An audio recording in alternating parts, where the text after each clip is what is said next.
खाने मलाई भट्टीको जलले सनीको पारा छाउने लोभ लाग्दो छ। हिजो हामी लाङटाङ भ्याली आइपुग्यौँ। हिजो यहाँबाट 7:30 जस्तोमा हिँडेर 7:15 भएको थियो। 7:15मा हिँडेर 10 हो कि कतिमा भएको थियो बिर्सेँ मैले। 10:45 यस्तै कतिखेर तेन्जिङ गुम्बा पुगेको थियौँ। आज झर्दाखेरि एक्ज्याक्टली 1.5 घन्टा ठ्याक्क डिभाइड बाई 2 त्यस्तै भयो। अब हामी भ्याली आइपुग्यौँ। यस्तो छ नजारा यतातिर, घाम लाग्को छ, हान्न नपरोस् त्यही हो हाम्रो कामना। त्यहाँ एउटा बेकरी छ, हिमालयन बेकरी भन्ने, अनि त्यहाँ गएर ब्राउनिज ट्राई गर्नु छ। त्यो गरेपछि वी विल हेड ब्याक। हेर यहाँ र पत्ता लगाउनु चाहिँ के हो। अप्सन ए घोडा, अप्सन बी खच्चड, या अप्सन सी गधा। अब तपाईँहरूलाई यस्तो छ, यो अप्सन सी यहीँ सी भन्ने मान्छे तर भन्दै थिएँ भर्खर। दिस इज अप्सन ए घोडा तट ऊ अप्सन डी हात्ती ऊ त्यहाँ हेलो भन हो हेलो भन हो ल तासी गले हो यहाँ ल मै त हेर्दै जाऊँ खोज्दै जाऊँ एक ठाउँ। हामी अहिले लाङटाङबाट अगाडि लागेर एउटा बेकरी, के हो बेकरीको नाम चाहिँ नक्को पता मेरेको, तर बेकरी ब्राउनी खान लाग्छन् दुइटा। अनि यो नाम के हो जसको सिबाक्त्रङ जुस। ल यो सिबाक्त्रङ भनेको चाहिँ यहाँको एकदम लोकल जुस। हामीले चिनी नहाली खान लाग्यो, कस्तो ओरिजिनल टेस्ट छ भनेर थाहा पाउनुलाई उहाँको रियाक्सन सही दिएर है त। सुँगेर खाने होइन कहिले नि, गुट्टु गुट्टु खाने जे होला होला। अलिअलि पेल पेल रियाक्सन आयो।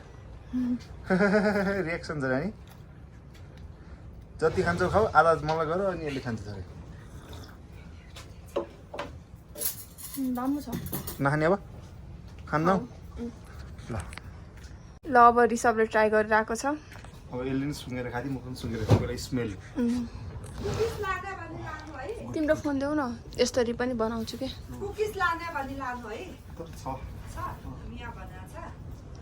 कसरी हो कुकिज? 150 एउटा पिसको अब यो खायो भने र फेरि खाम बिहान 10 वटा लिएर गए माथि जान्छ। गाइस रिसबले यो लाङटाङको लोकल जुस ट्राई गरिरहेको छ है। मिठो छ।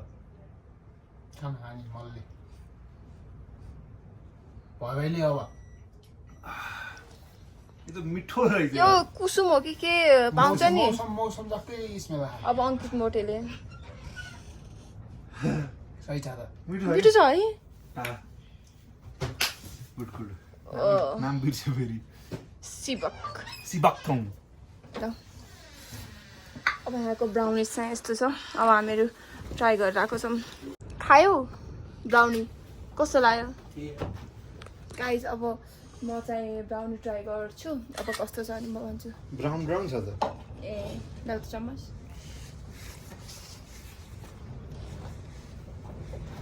मेरे को भी खाने का है।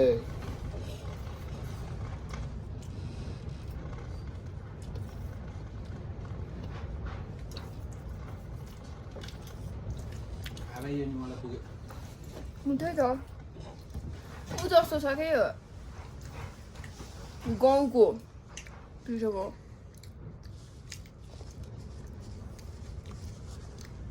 हामीलाई नि खिच्ने ल रिसब तिमीलाई कस्तो लाग्यो? कफी बिन्स हाले जस्तो लाग्यो। मोटु कि त डार्क चक्लेट कि त हाले। के लाग्यो मलाई त? अब हामीहरू यस्तो हामी भ्याली काठमाडौँकै खाने भएर हामीलाई यो बेटर चाहिँ लाग्दैन।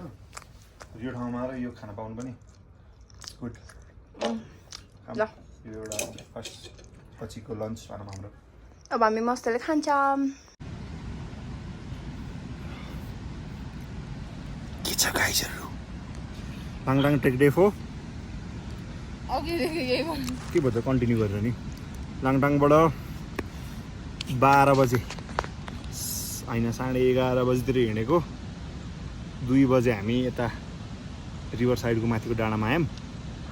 अहिले हामीलाई थकै लाग्यो। यहीँ चौर जस्तो छ, सो जस्तो ठाउँ छ टक्कर यता अनि उता त्यहाँ खोला सर्र बगिरहेको छ लाङटाङ खोला अनि यहाँ स्न्याक्स यस्तो जे जे छ बाँकी भएको अब सकाउनु त पऱ्यो रिताउनु पऱ्यो ल्याएको चिजहरू यत्रो छ यो खाँदैछौँ अब होइन मोटेको ब्यागमा छ यो सकाएर अनि हामी तकडा भएर यो घोडा यसरी कुद्दो रहेछ कट यो चाहिँ कुद्दैन कुदिहाल्छ अनि हामी यो खाँदैछौँ यही देखाउनलाई हामीले हो हजुर पनि हेर्नुहोस् यहाँ त यस्तो चिज हो यार यिनीहरू त उता त अब यस्तो कट अफ गरे हो होइन खाइँदैन कहिले पनि र ट्रेकिङ आएको बेला चाहिँ सुगर इज बेस्ट र गाइज म पनि खान्छु म बोल्दा बोल्दै यिनीहरूले जम्मै बजाइसकेँ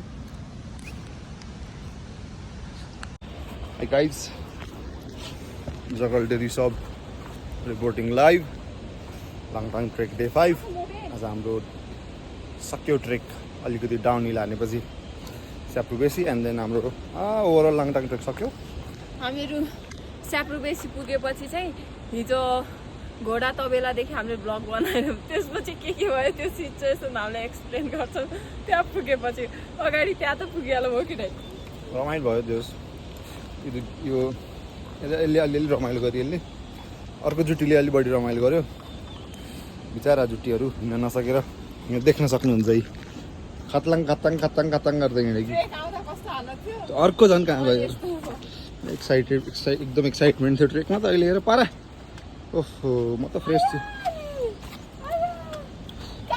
जुत्तामा झोला र क्रक्समा हिँड्न लाग्यो अब उसको यो उसको ब्लग हेर्ने साथीले बुझिहाल्छ कसको लागि भने हो मैले सेम क्रक्स यस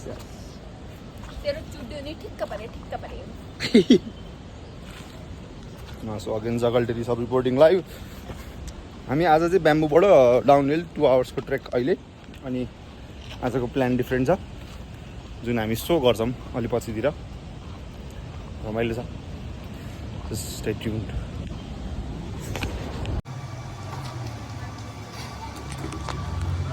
जगलडे reporting live once again Langtang ट्रेकको इन्डिङ डे 5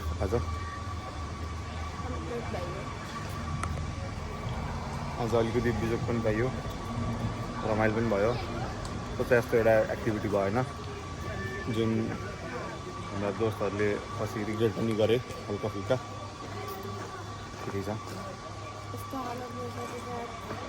4 दिन लगातार हिँडी आजको ट्रेक चाहिँ अहिले हामी ढुकुरेबाट अगाडि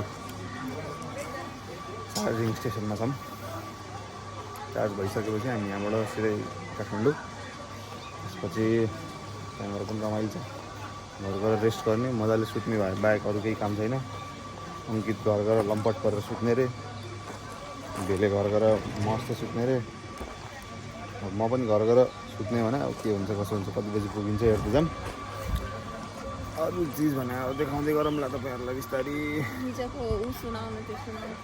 ए ल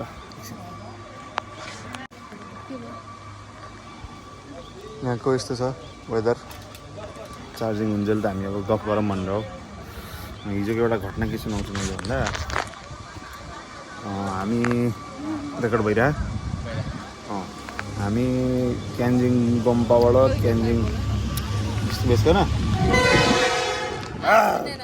हामी क्यान्जिङ गोम्पाबाट क्यान्जिङ रिपिक हानेर त्यसपछि सिधै गोम्पा झरेर त्यहाँबाट हामी ब्याम्बू जाने भनेर आयौँ त्यो चाहिँ यात्रा अलिक ठुलो छ क्या डिस्टेन्स लामो छ अनि हामी टाइम कम कसरी भयो भन्दाखेरि 10 बजे हामी हिँड्यौँ होइन रेगुलरली हिँड्ने थोरै स्टेप 1-2टा ब्रेक लिएर हिँड्ने हो भने पनि 6 बजे मजाले पुग्नुपर्ने ठाउँ हो तर मेरो यहाँ पहिलो मित्र नम्बर 1 उहाँ गुरु होइन उहाँ गोरु हिँड्नै नसक्ने अनि यहाँ मित्र नम्बर 2 पनि हल्का फुल्का त गाह्रै भयो अब फर्स्ट ट्रेक त गाह्रै हुन्छ यी 2टा गोत्रेहरूलाई हो कोही फोन आयो कपिराइट त लाउँदैन नि एप्पलले अहिले पछि गरौँ दाइ हुनु बोला नि त अनि त्यसपछि हामी हिँड्दै आयौँ होइन अब के भयो भन्दाखेरि ब्याम्बूभन्दा माथि एउटा रिन्चे भन्ने ठाउँ छ त्यहाँबाट चाहिँ जङ्गल छ क्या पुरै यस्तो राडो झोलुङ्गे पुल अनि फेरि जङ्गल अनि ब्याम्बू आउँछ होइन थोरै स्टेप आधा घन्टा जतिको बाटो झोलुङ्गे पुलबाट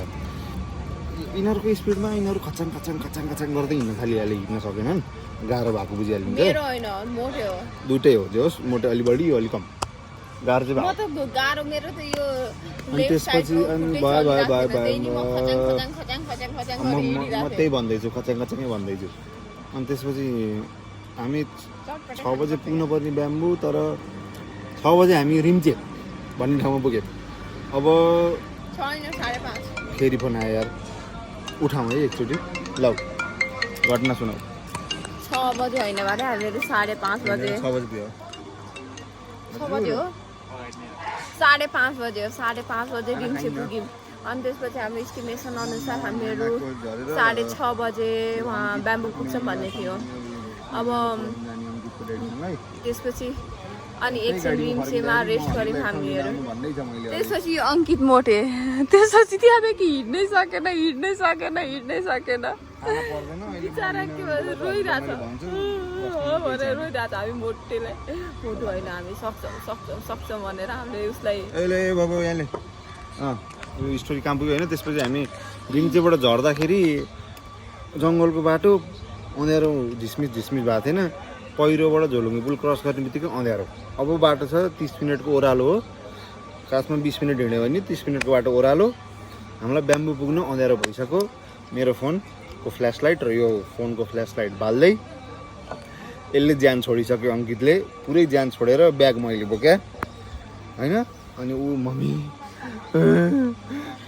भन्दै रुँदै हिँडेको छ ऊ पछाडि आइरहेको थियो ऊ पछाडिबाट कसै केही आउला कि भन्ने जङ्गलमा डर ऊ अगाडि उभिएर अङ्कित अगाडि उभिएर फेरि हेलुसिनेसन पुरै अगाडि भूत छ म बिचमा न यता न उताको हाफ प्यान्ट लगाएको थिएँ लेफ्ट खुट्टा सिस्नो घारीमा परिसक्यो 2 चोटि 1 चोटि मेरो पुरै पोलिरहेको बोलाएँ त्यहाँ म लडेँ यो अङ्कितले गर्दा म छेउमा लडेँ धन्नै तलतिरै उल्ट्या यहाँ सानोतिनो एउटा यस्तै घाउ भएको छ सरी अघि बोल्दै त्यहाँ काटिएको छ पानी परेर हामी भित्र आयौँ टेक्निकल लिडर अघि सरी गाइस त्यसपछि त्यो म लडेपछि हामी 45 मिनट जति अँध्यारोको बाटो हिँड्यौँ टर्च बाल्दै मेरो फोनको टर्च यो फोनको टर्च होइन टर्च बाल्दै आयौँ 45 मिनट हिँड्यौँ लगभग 30 मिनटको डाउन हिलको बाटो हामीले 45 मिनट लगायौँ उसलाई ज्यान छोड्यो उसले 2टा लौरोमा ज्यान छोड्यो अनि हामीले बाटो देखाउनुमा ज्यान छोड्यो मोटे रोक भने रोक्ने हिँड भने हिँड्नु रमाइलो थियो